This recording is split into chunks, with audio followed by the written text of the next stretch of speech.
Pride Grand Prix 2000 opening round, good grief, that is a mouthful, took place on January 30th, 2000. That's right, the first card of the brand new millennium, and we're starting off with an event I'm actually looking forward to. A star-studded tournament akin to the Ultimate tournaments all those years ago, where we get the best fighters that we've got, we throw them all into the blender that we call a tournament, or in this case a Grand Prix.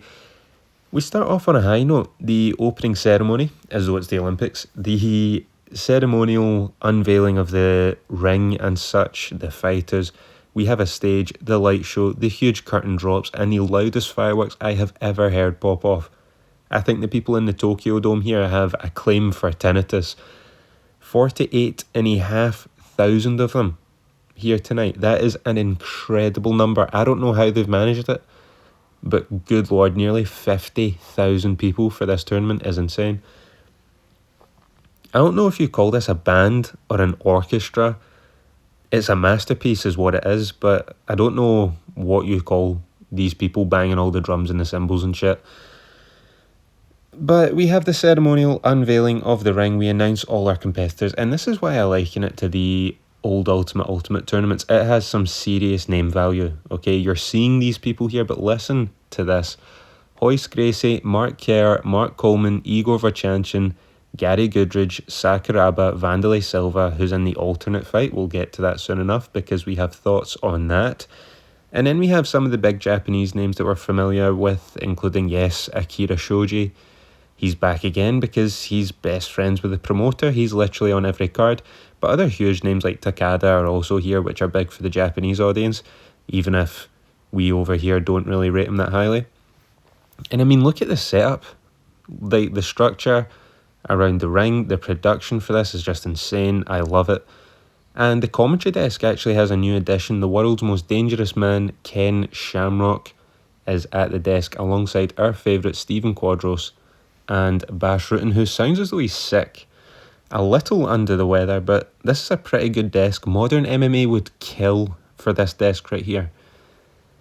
But we move to our first fight. We have Wanderlei Silva. This is the alternate fight, by the way. We have Wanderlei Silva, who they have some nice highlights for, showing off his clinch game. And he's up against Dirty Bob. Now, conflicting emotions here, because when we seen Dirty Bob the first time, it was like Pride 7. That was a great review. Go and watch it after this one, of course. But as you know, I was pissed off to find out that they bring Dirty Bob back after he cheated. They knew he was going to cheat. They brought him in. He cheated. He got disqualified, and now he's back. But now he's back against Wanderlei Silva, so this is where the conflict comes in. Because I don't want to see Dirty Bob. I don't think he deserves the callback or the payday. But I do want to see him get beat up by Wanderlei Silva, because he's not very good, and Wanderlei definitely will fuck him up. But look, we have new graphics for the tournament, and as always, we skip the entrances, teleported to the ring for the introductions. We're underway. Wanderlei in the Speedos that would make Dennis Hallman blush, by the way. And I have no notes, folks. I had to sit back and watch this one and just enjoy it for what it was. Wanderlei with the upper hand from the start, beating up Dirty Bob with the hands, and only a couple of knees in the clinch.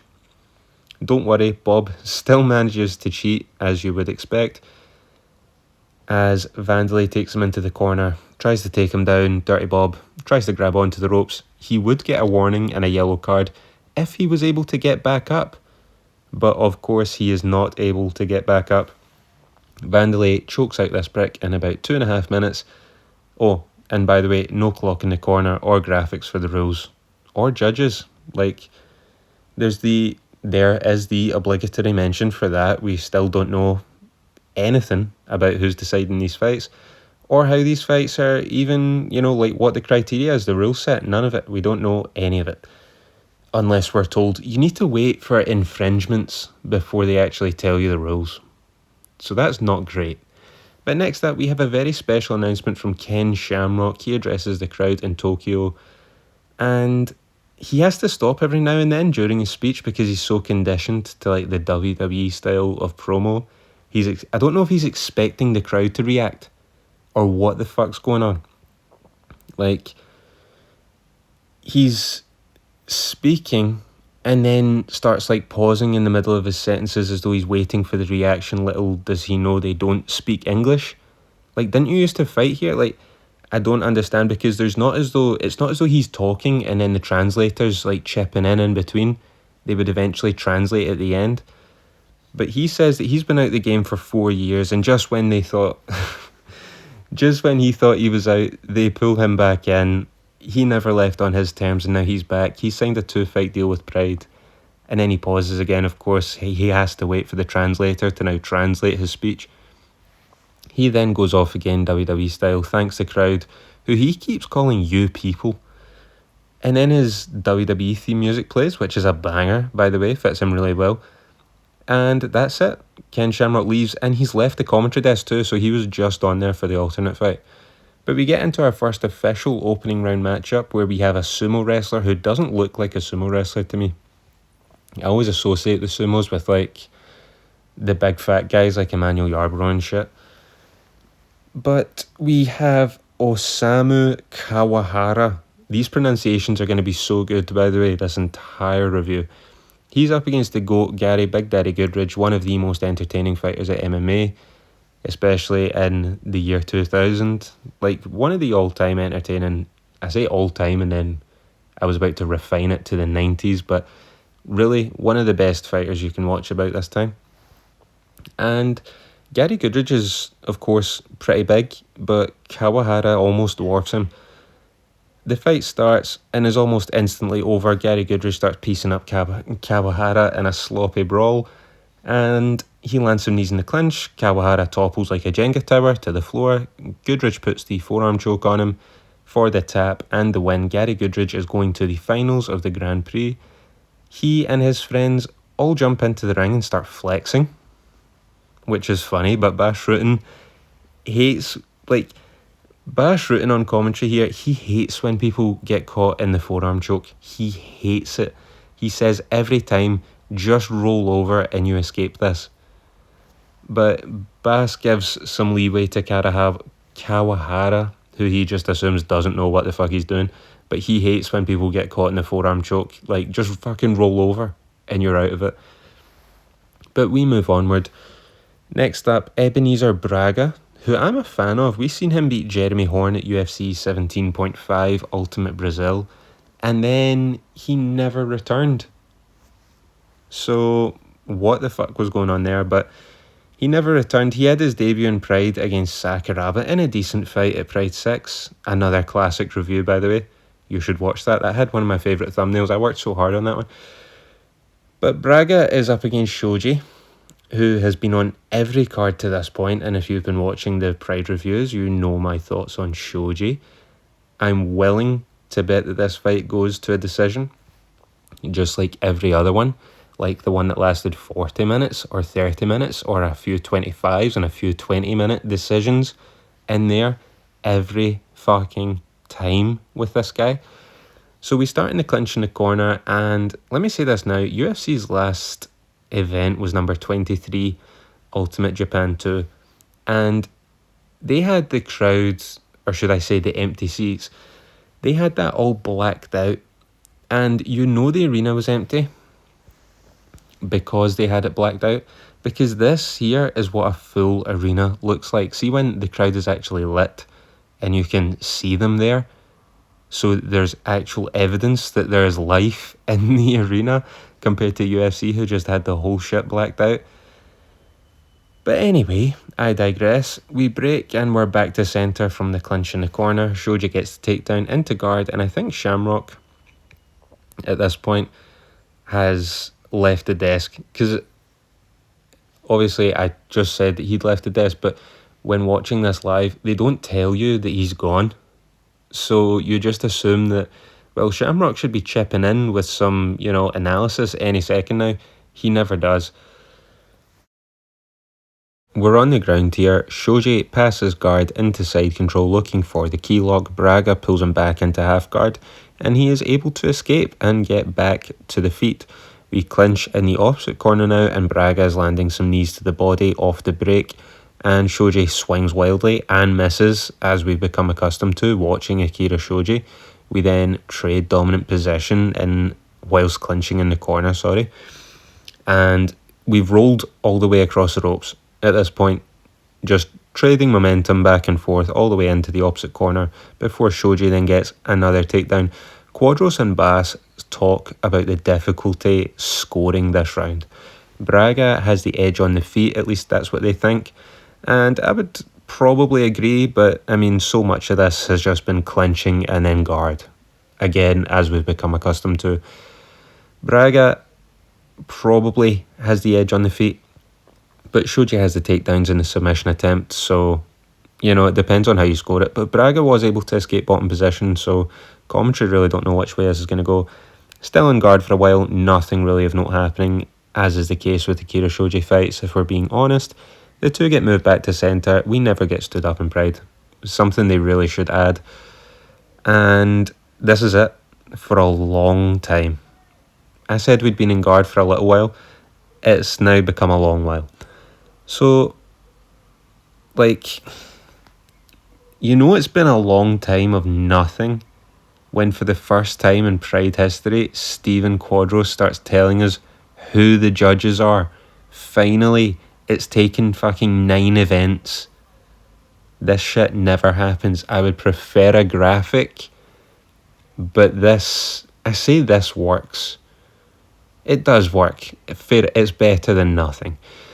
And he then starts saying that the winner of this tournament gets $200,000. I mean, holy shit, 200k. Like, the only tournament with more money than this is apparently K1, according to Bash Rutin. And to think all the way back at UFC 1, like 7 years prior to this, the prize money was 50k, and then 60k after that. I think for the Ultimate tournaments it was 150k, so this is even bigger than that. Braga manages to get up, eats a body kick, then catches the follow-up body kick, lands the overhand Igor Vovchanchyn style. Bass and Quadros think this will be a draw. I can't even predict these results anymore. I'm not even going to lie. We've seen guys on top do nothing and win the fight. We've also seen guys lie on top, do nothing, and then it gets called a draw. But Akira Shoji wins here, so we need to put up with more of his bullshit.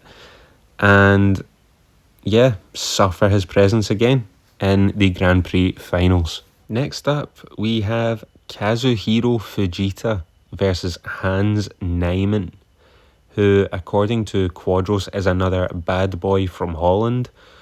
Oh joy, oh bliss, another cheating bastard apparently has entered the fray. All of these Dutch guys, like, what the fuck is happening over there? Although they don't call him Dirty Hans, which is something, at least he doesn't have the same reputation as our friend Bob, friend of the channel, Bob, Dirty Bob.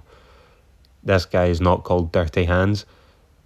And I suppose there's different interpretations of, you know, the bad boy, you know, shtick or nickname, because Tito Ortiz or Tank Abbott aren't necessarily dirty cheats like our, again, friend Bob. But look, we'll just need to wait and see what happens here. Fujita gets a great reaction because he's the student of Antonio Inoki, who's just an insane level of famous in Japan, so that's then rubbed off on Fujita. The crowd are loud for the bell and then quieten down. Body kick lands for Hans. Fujita shoots. The attempt is stuffed. Hans then off the break attempts a high kick, and then as he throws, Fujita gets the takedown into side control. The crowd goes bananas.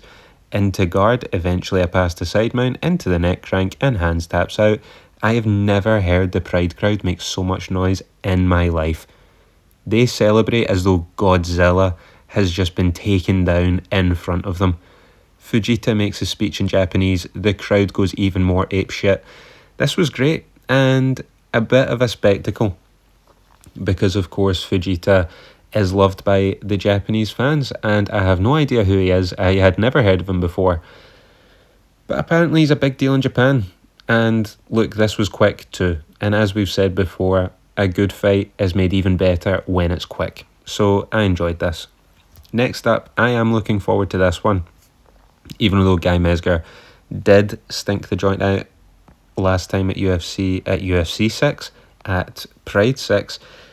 He was against Akira Shoji though, you know, so it is kind of hard to have a good fight. And Pride 6 was nobody's shining light, right? That was nobody's big moment or their magnum opus, maybe unless your name is Carlos Newton and Matsui, basically. So, you know, we won't let anybody away with Pride 6, but we're not going to hold it against him for too long. He's here against Sakuraba, who has been stepping his game up as of late. We've seen a lot of Sakuraba's career doing these reviews, basically fucking all of it. We've seen his first fight at Ultimate Japan, which was UFC 15.5, and we've seen his development over the next few years. He's gotten a lot better. He's gotten a lot more entertaining. Before, you know, he sort of damaged his standing in my mind when his fights felt as though there was an agreement for no striking, just strict grappling. When ground and pound could have finished fights, he's just going for these ridiculous arm bars. But he's been on a lot of these Pride cards, a lot of impressive wins over Vitor, Carlos Newton, Royce Gracie, just to name a few. And he's against the former King of Pancrase and UFC tournament winner Guy Mezger. Quadros says that we were supposed to see Kevin Randleman fight Sakuraba, and that sure would have been something. God knows how that would have went. We start off here slow, a little slow. Guy Mezger lands a straight right hand to the chin of Sakuraba. Sakuraba tries a back fist and misses. Like, you know, and I say misses. He missed just by about, let's say, a country mile, and the crowd goes, "Ooh," as though he fucking done something. I don't understand. Sakuraba shoots, Guy Mezger stuffs, back to the feet. Mezger's landing more than Sakuraba. He's been able to keep this on the feet, and whilst we have seen improvements in Sakuraba's striking, Mezger is definitely the better stand-up fighter. Another shoot in from Sakuraba. Mezger sprawls again and is able to land off the break. The two trade high kick attempts as Sakuraba now tries to chip away at the leg of Guy Mezger. And I'm surprised, to be honest, that Mezger has had the upper hand for nearly the whole fight thus far. He's defended the takedowns well, he's been landing, and he's trying this like left side kick to the body, and it ends up being more so of a push. I suppose it creates movement for scoring, but like in terms of damage, it's not really doing a whole lot. Quadros makes the good point here that this feels more like a sparring match, and I kind of agree. Like, Mezger's landing some hard punches. In terms of the kicks, you know, like I just said, it's more of a push rather than actually trying to cause damage. But there is the feeling that a big strike could be round the corner. Finally, Sakuraba manages to get the single leg after many attempts and many stuffs. Mezger makes him really fight for the takedown, though it kind of hangs in the balance for a second, and then Mezger is able to sprawl whilst Sakuraba holds on to the single leg, but we make it back to the feet. Mezger now landing the leg kicks. Sakuraba again, single leg. Mezger puts up really good defense. Really good. He defends really well. Sakuraba gets the single leg, but Mezger holds the arm in a Kimura, and the fight is then forced back to the feet. Mezger's doing really well here, definitely winning. And this fight reminds me why I actually like Guy Mezger, right? Really underrated fighter, really good, particularly for the time, right? It hurts me that he had to stink the joint out of Pride 6, because I actually do like Guy Mezger. He's been part of some decent UFC fights as well.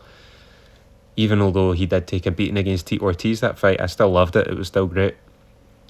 Sakuraba then grabs a single leg. Mezger grabs the arm again, but this time Sakuraba works his way round to the back. Again though, Mezger able to stand up, reset the fight. Turned into a bit more of a grappling match now, and Mezger, he did win the early part of the fight when striking. Sakuraba is forcing the grappling into the fight, but Mezger's shutting down everything Sakuraba's trying to do. But the fight ends, and the two stand in the centre waiting for the decision for a while, right? It takes some time to get the decision, and the fight is then deemed a draw. We are going to overtime, or are we? Because Ken Shamrock has now jumped into the ring and screaming bullshit very audibly in the referee's face, saying that Guy Mezger won. And I agree. Guy Mezger did win this fight. Guy Mezger ends up leaving the ring in protest. It seems like Shamrock orders him to leave the ring, which is strange. But Guy Mezger leaves the ring in protest over the decision as the crowd boos and Sakuraba looks on like he has no idea what's happening. This definitely was a Guy Mezger win. They announced that Guy Mezger has now lost. Like, okay, he left the ring, okay. They announced Guy Mezger has lost his will to fight and Sakuraba gets his hand raised. This was bullshit. I think Mezger won this fight. It wasn't domination, but it was clear enough. You know, we've seen decisions be handed out for wins less clear than this. So that is disappointing, but Sakuraba will be going on to the finals and Mezger will be back to fight another day. And I researched this after the fact.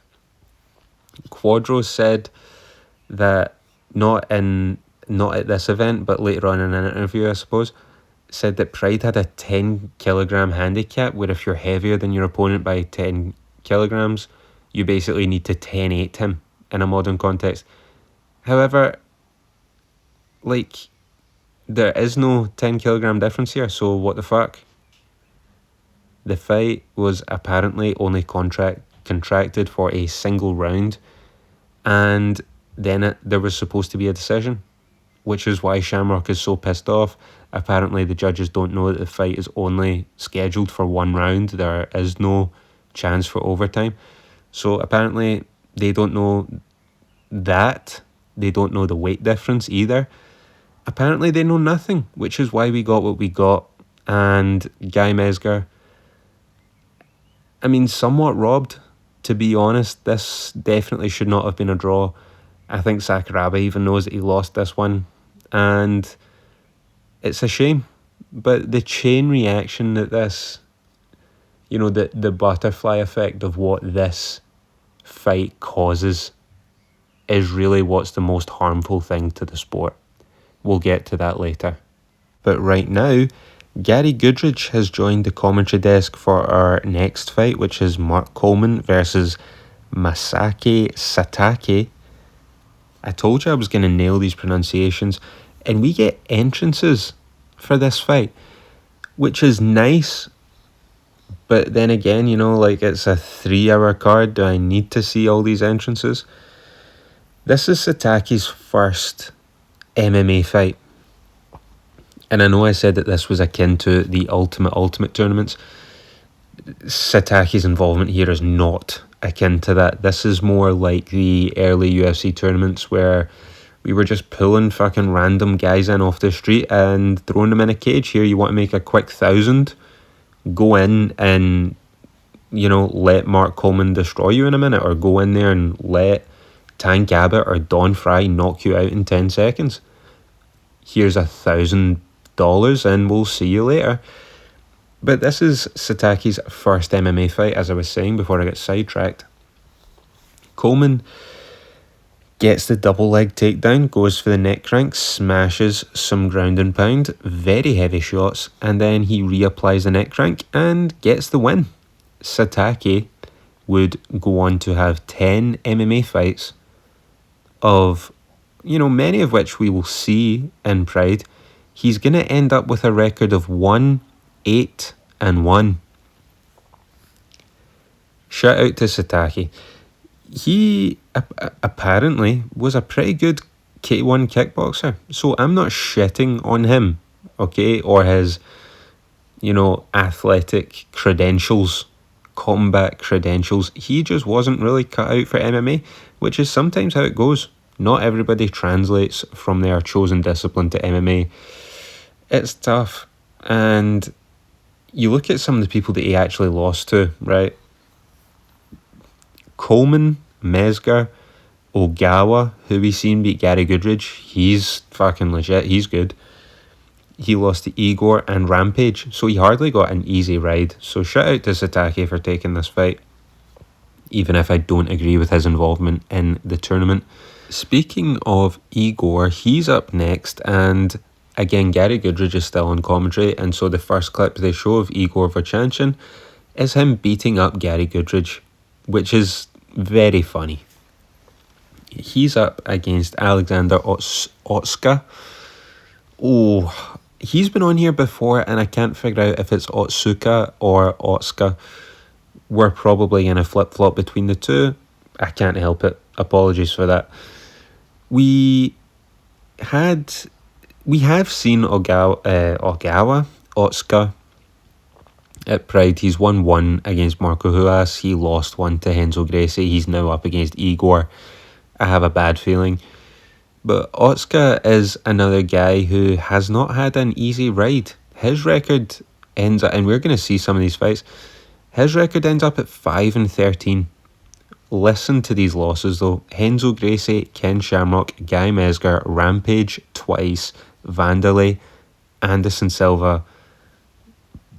We'll see if we add Igor to that list. But again, much respect to the Diet Butcher here, because he's taken on a fucking murderer's row of fighters. Otsuka shoots, Igor sprawls. That's going to be common. Lands some shots and we stand back up in the centre. Igor misses an uppercut but lands the right hand, drops Otsuka, who is now bleeding. Otsuka shoots, Igor sprawls again, and then we're back to the feet. Another shot, another sprawl, back to the feet. I'm not making this up, you can watch it yourself. Oh man.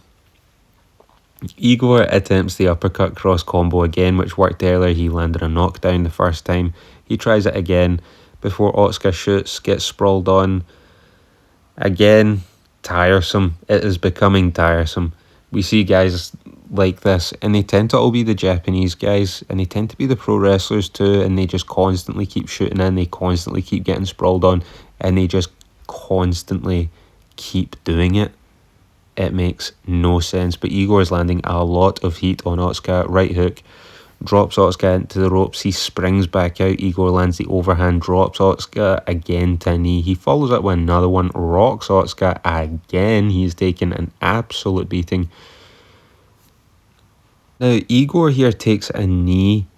I don't know if he slipped or if Otsuka really hit him that hard, but Otsuka somehow manages to trip, stumble and fall into nearly taking Igor's back and ending up with a triangle attempt, but Igor is able to escape, and the crowd is pretty loud for this. They're up, but they are quickly silenced because I don't know, they went fucking crazy when it looked like Otsuka actually had a chance to do something. Otsuka shoots, Igor sprawls, water is wet, grass is green. The pace has slowed right down now. Quadros says that, well, hopefully Igor doesn't hurt his hand on Otsuka's head. So that tells you how this fight's going. He actually put it better than me. I'm not exaggerating the beating that Igor is putting on this man.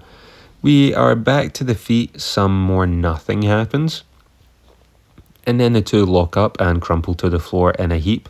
Igor lands on top and he's into the mount. He lands some ground and pound and just starts to run down the clock to the obvious unanimous decision victory. A very good performance here from Igor.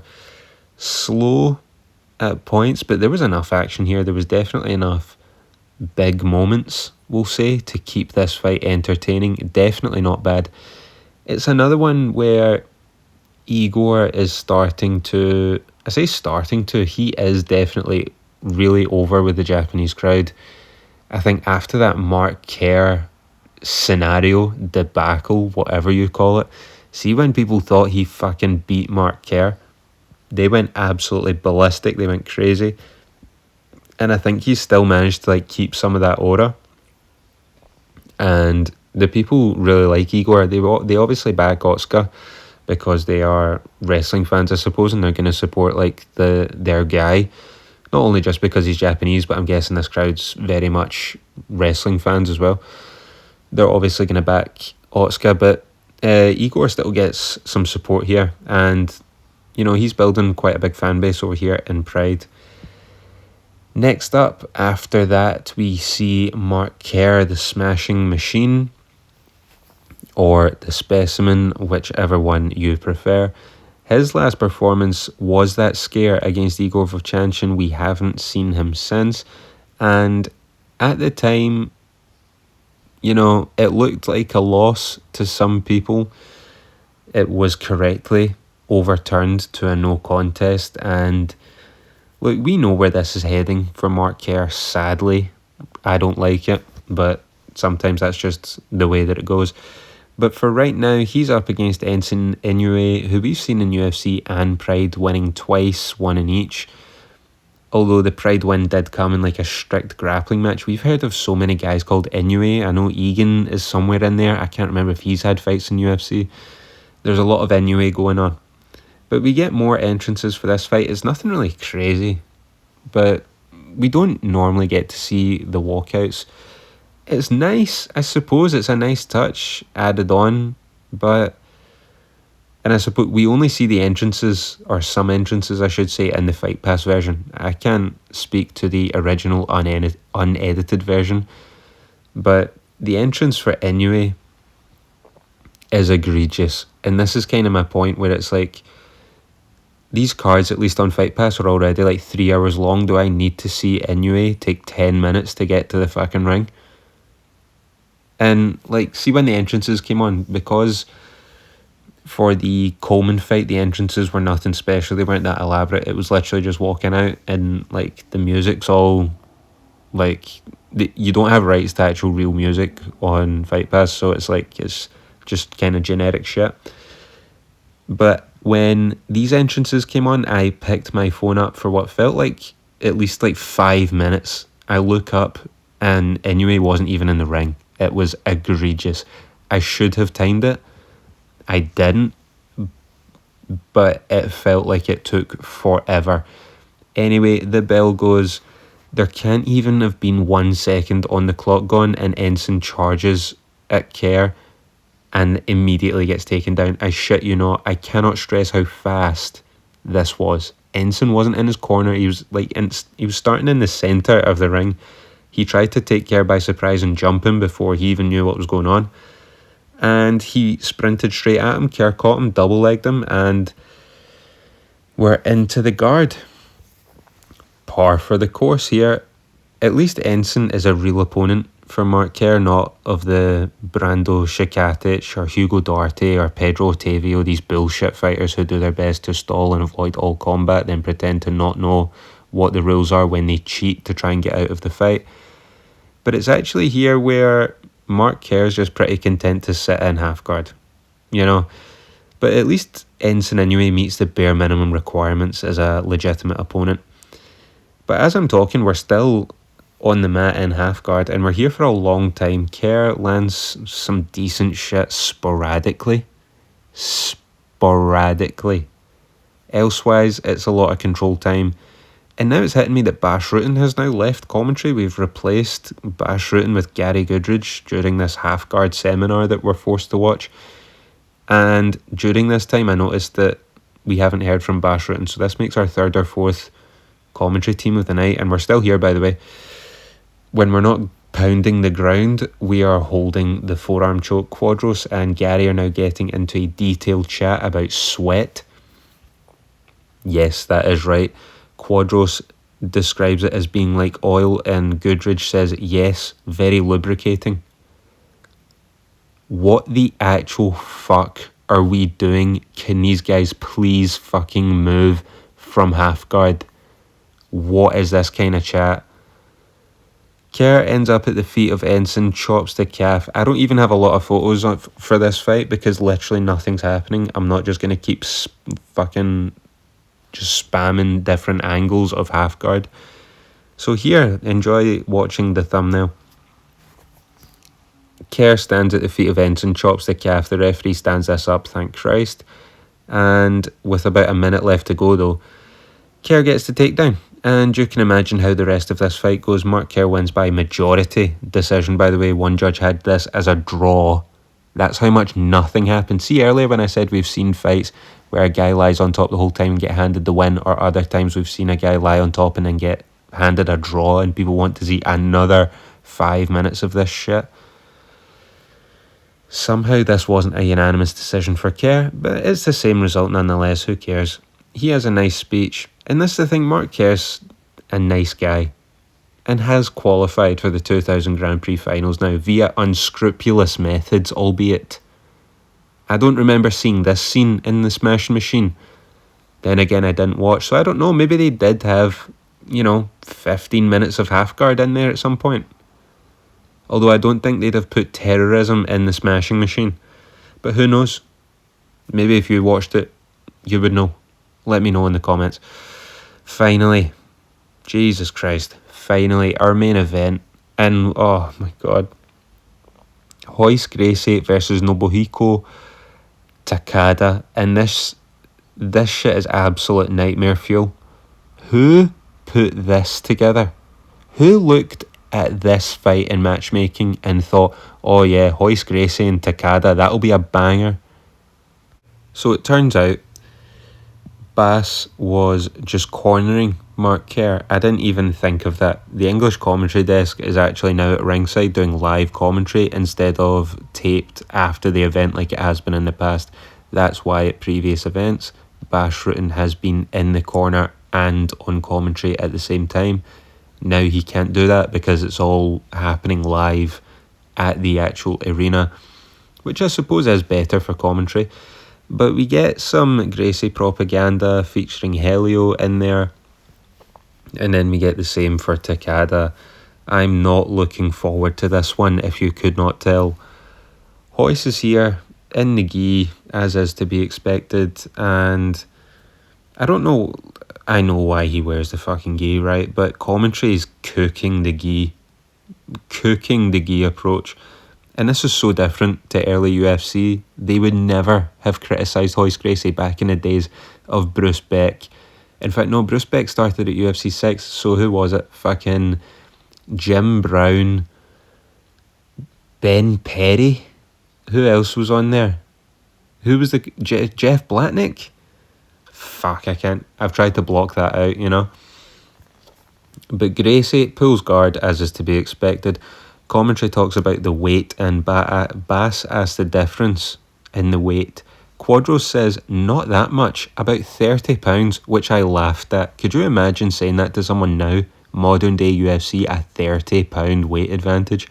That would be absolutely mental, but here it's just brushed off. Takada in the guard still, by the way.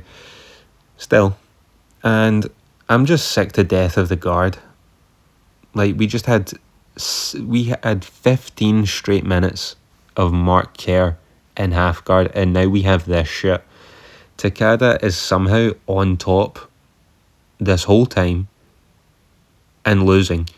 Won't let go of the gi. Like, he's somehow losing on top. Royce is striking how Royce strikes tippy-tappy shots with the hands and heels to the kidney. I'm not making this up. This is what he does. Insert the clip of fucking Rio Ferdinand. This is what he does.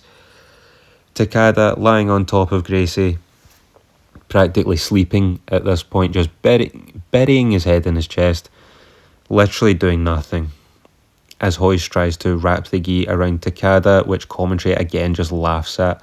What the fuck am I even watching? That's what my notes say.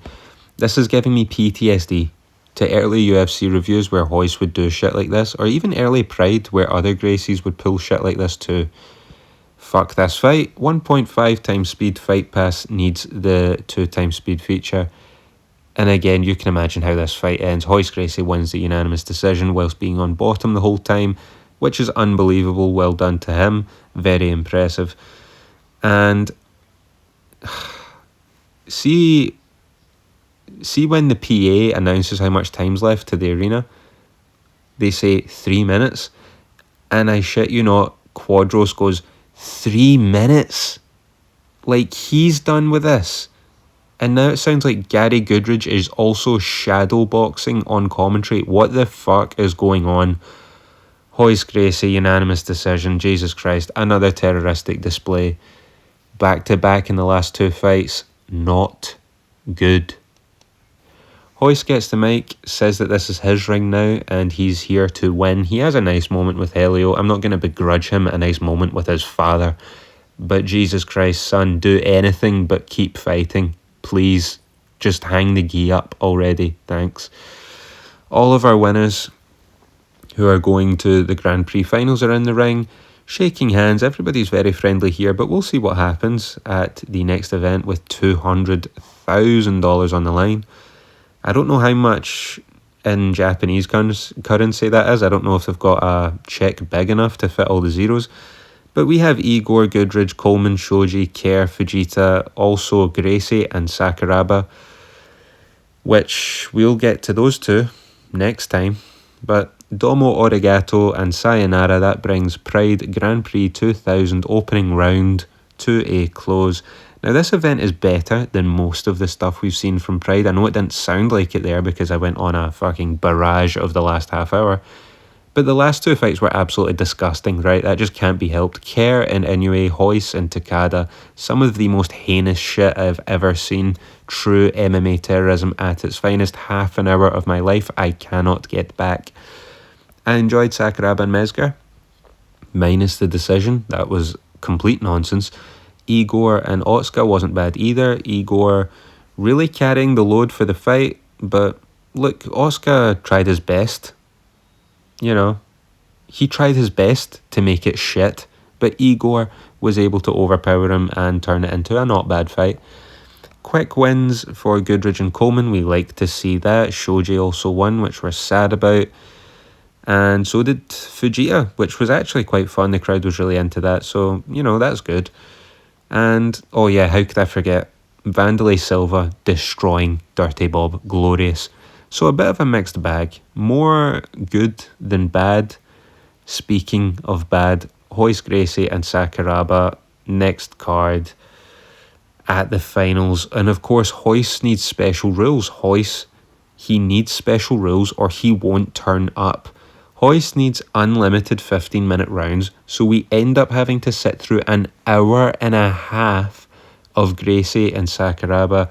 I might need to make that fight its own video. That will likely be a meltdown, but we will find out next time. We will also find out our winner of the first Pride Grand Prix and who's taking home the 200 grand. Lots of good fighters in here. It really could be anyone's game. Looking at this tournament, it's a great lineup.